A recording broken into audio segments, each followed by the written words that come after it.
Hello, I'm Gina Alice. I hope everyone is having fun. I'm hanging out with Rob from Front Row Live, and I'm very happy to share our interview. See you soon.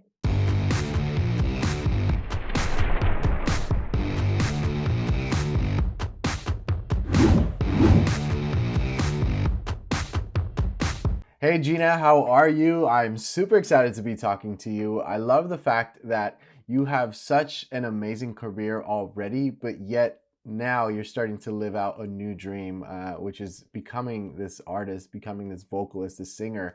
I want to talk about how it was kind of leading up to this point to where you felt that now was the time to start releasing this own music, this pop star version of you. Yeah, so first of all, I'm so grateful and I'm so excited that finally I can share with the world like my real music, which is a big part of my personality.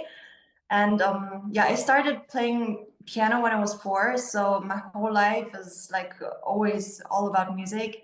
And I'm classically trained, but always like since I can think of when I was practicing, I was always loving composing also my own music, melodies. So this was always a huge part also of my personality.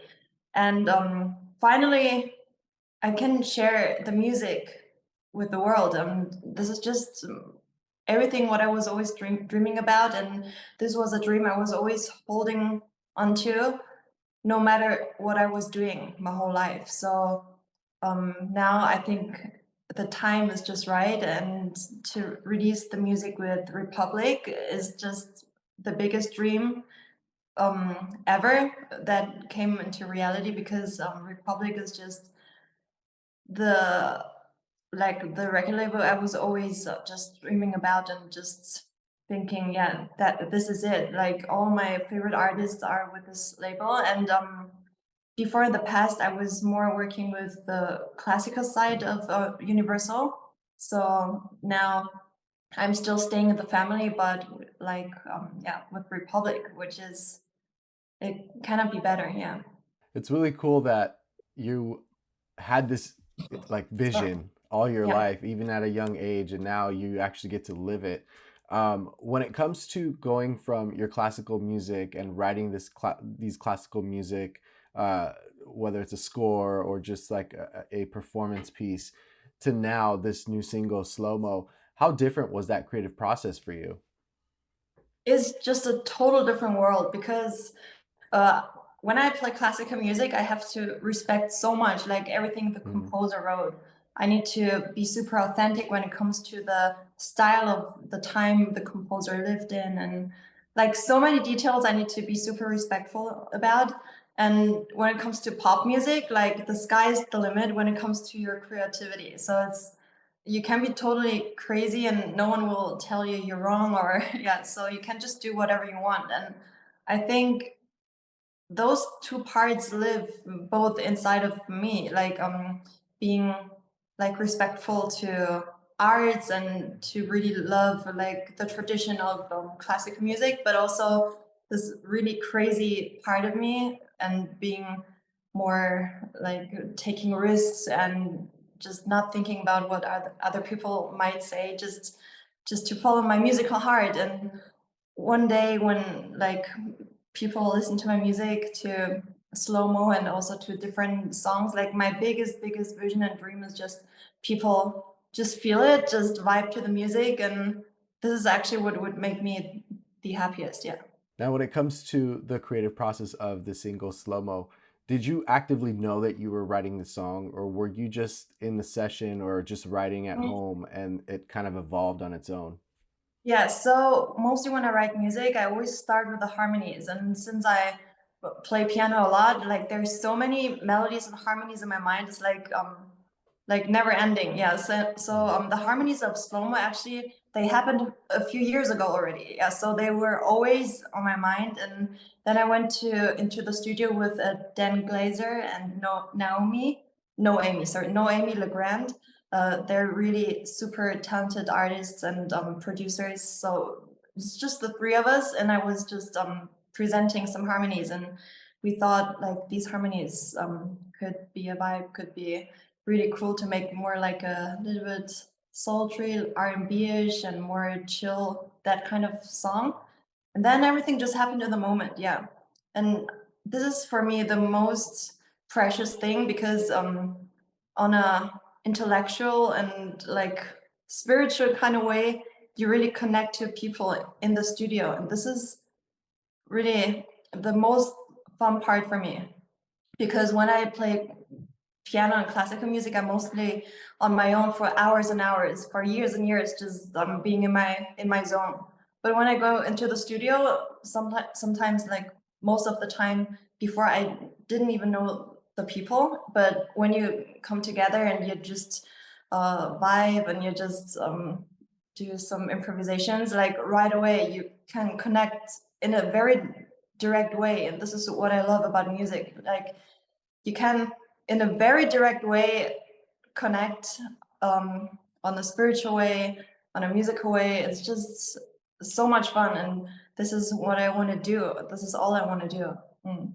When it comes to connecting like this to these producers, these creatives that were in that room with you, what was it like being able to be yourself and be vulnerable? Did you feel like it was hard to allow them into that certain section of your emotions before it got comfortable, or did you feel that the moment you started working with them it was already comfortable?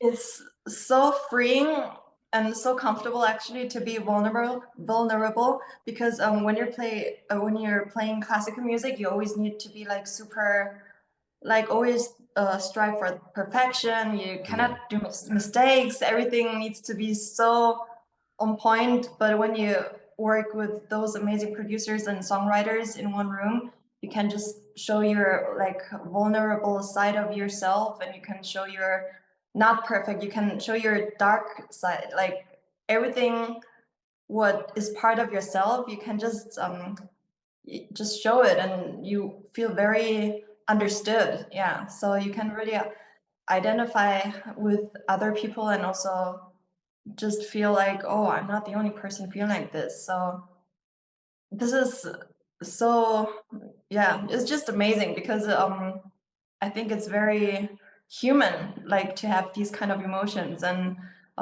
to be in a very intimate writing session and not be afraid of making mistakes and just like the process is already the goal. Like it's yeah, it's a very different kind of working style, but it's just very freeing, a lot of fun, and very inspiring. Yeah. Let's talk about the vocals because you have an incredible voice. You've given us this beautiful head voice throughout this song. Thank you. So I'm curious, like, what that process was like, being able to just once again be yourself vocally and challenge yourself vocally instead of being on the classical side where you said earlier, like everything is structured and perfect and it has to sound just the way that it was recorded. Yeah, so what I also love about working on the pop side and when I did Slo-Mo, you can be super experimental. So you can just be in the moment and just you can find like what you want in that kind of song. Like you can have this kind of vision and be unique. You just you don't need to think too much. Yeah, it just comes out very naturally. But of course, also because since I was four, I would say I have this kind of knowledge for harmonies and for structure of music. So maybe this is also a good base for myself to be free on top of that. So to connect those worlds, this is actually what works for me pretty well. So to have this kind of knowledge for harmonies and this kind of tradition, but also which is also a big part of my personality, just to be against rules, just to be to be some kind of rebel and to just don't think too much about rules. Yeah, this is also a big part of my musical making. So yeah, just do it, just feel it and just do it. Yeah. Where do you feel that you felt challenged during the recording process of this single, especially when it came to vocals? Vocals, I think they came also pretty natural to me, so I didn't have to think too much. And I love that you have this, yeah, just natural feeling coming out, but you can also do like really cool effects on like your voice.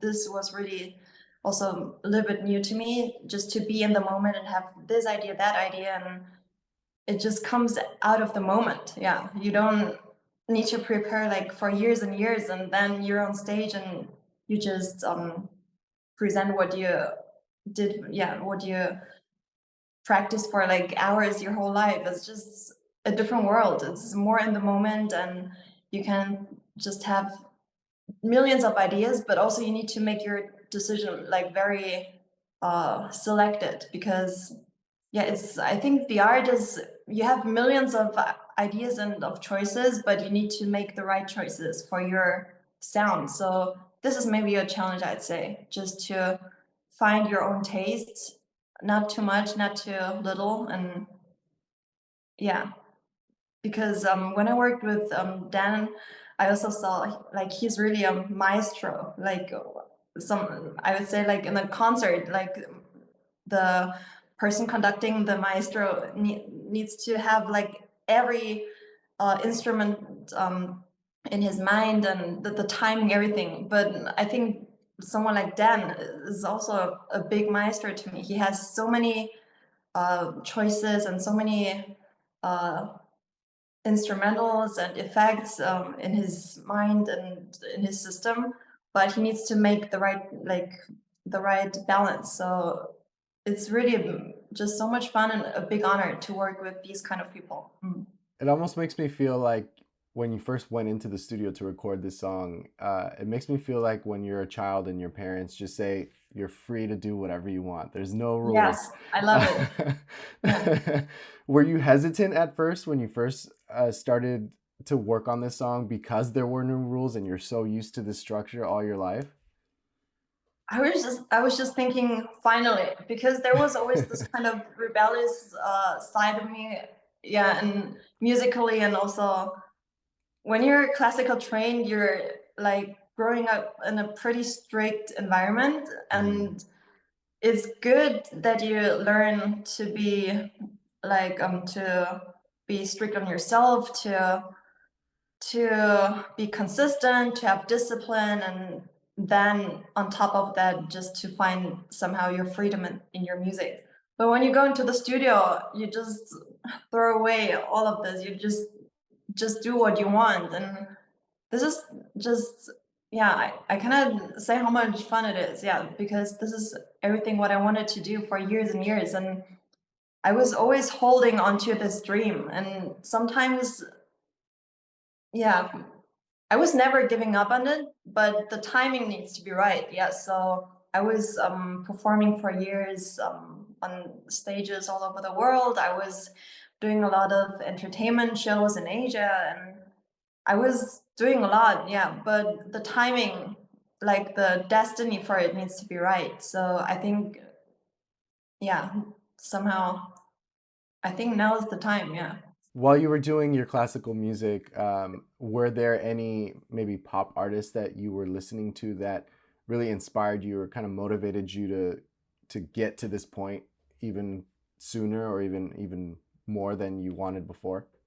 Yeah, so I was always listening to a lot of genres, because I think it doesn't matter what kind of genre, there's Mhm. good music and maybe less good music. So I was always listening to pop, to rock, to hip hop, to jazz. Like I could name so many artists. Um, Recently, for the last like 5 to 10 years, I was listening a lot to Drake. Always, Drake is one of my, yeah, biggest heroes. Then I always loved The Weeknd, like his earlier works, also like House of Balloons. That was an album that really changed my world, like my musical world. And I'm a big fan of Billie Eilish, because I think she also connects so many different kind of styles, and she's never in one box, like one kind Mhm. of pop box. She's in between so many genres, always changing colors, and personas, and yeah, I think she really represents talent and just not being afraid to dive into many different music worlds. Like also her newest album, Hit Me Hard and Soft, or Hit Me Soft and Hard. Yeah. Uh, I'm listening to it every day. I think is just so amazing. Yeah. Also the structure of many songs, like for example, Bittersweet, like it's one of the songs. It starts in one kind of way, but then like in the middle, it's like a different song. Like I think how she mixes up, like she's just doing super new things for the pop world. Mhm. Yeah, she's just really amazing. Yeah, I definitely love when artists break the rules and change the signatures throughout every song or every track, every album. It's definitely a challenge, and like I feel like that's something you might want to kind of play around with your music once you start releasing more and more of your solo project. But also, listening to you talk about this experience for Slo-Mo, it really sounds like you just had like you were born again. It was like a rebirth of Gina Alice. During this whole entire time, what would you say was the biggest challenge to be able to finalize this song?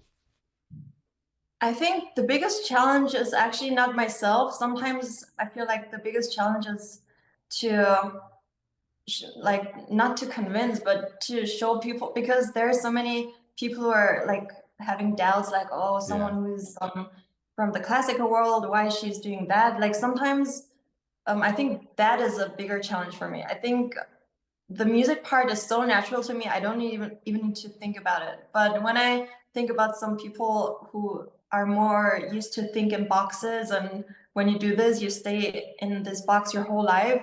Yeah, this is not what I'm yeah, inspired by. I think life is so full of colors and full of, yeah, has such a big variety of music, and also inside of yourself. I think everyone has different sides of yourself, and you're always, yeah, you're always changing. Of course, you're always want to be true to yourself, but everyone is changing.